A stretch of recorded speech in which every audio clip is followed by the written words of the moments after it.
If your designs look messy, unprofessional, or just off for some reason, it's probably not your skills. It's your colors. And in this video, I'm gonna show you the one simple rule that can instantly fix that. If you're new here, or even new to the tool we're using, which is Canva, I highly suggest you watch our 20-minute course first before diving into this entire series. It's a short but comprehensive guide that will teach you everything you need to know to master the tool in just 20 minutes. Also, quick disclaimer, if you're serious about becoming a graphic designer, you need to start from the very beginning of this playlist and follow through every episode step by step. Each video is designed to build on top of the previous one, so skipping ahead might cause you to miss important concepts that will affect your progress later on.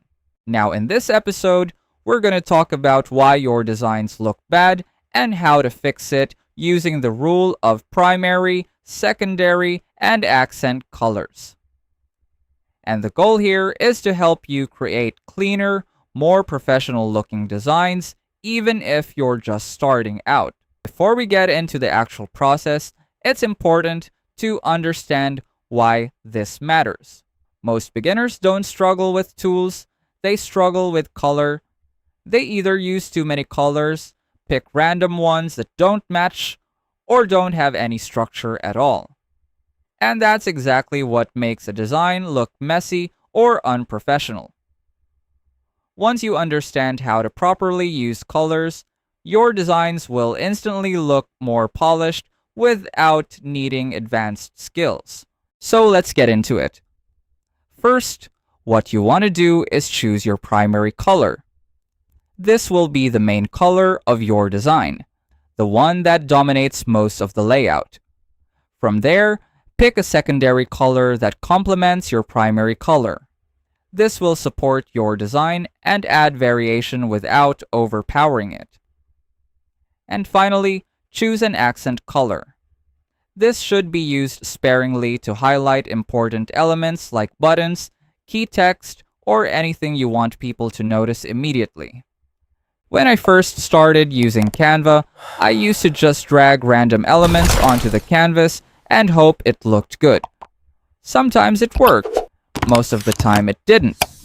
I didn't really understand why some designs looked clean and others felt messy. It honestly felt like I was stuck, like I wasn't improving even though I was practicing. That's exactly why we created these beginner-friendly Canva assets. These are designed to help you level up your designs faster while actually understanding what you're doing. Instead of guessing, you start recognizing which elements work, what combinations look good, and what people usually use in real designs. So if you want to stop feeling lost, save time, and finally improve your design skills with confidence, just click the link in the pinned comment down below and start seeing results as soon as you receive your assets. Make sure you don't overuse your accent color because that defeats its purpose. The key here is balance.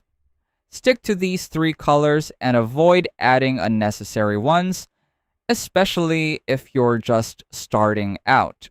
Once that's done, you can now apply these colors inside Canva. Use your primary color for backgrounds or large elements, your secondary color for supporting text or shapes, and your accent color for highlights or calls to action. This simple structure will instantly make your design look more organized and professional. If you find this video helpful so far, please consider subscribing to help YouTube algorithm show my video to other people who want to learn Canva in the easiest way. And as promised, if you want to access our totally free Canva crash course, just check out the pinned comment down below. And that's it. You have now learned how to fix one of the biggest beginner mistakes in design by using the rule of primary, secondary, and accent colors. If you want to continue improving and learn the next essential skill in graphic design, make sure to watch the next episode in this series, which you'll find in the pinned comments down below. Let us know in the comments if you have any suggested topics you want us to cover, and I'll see you on our next video.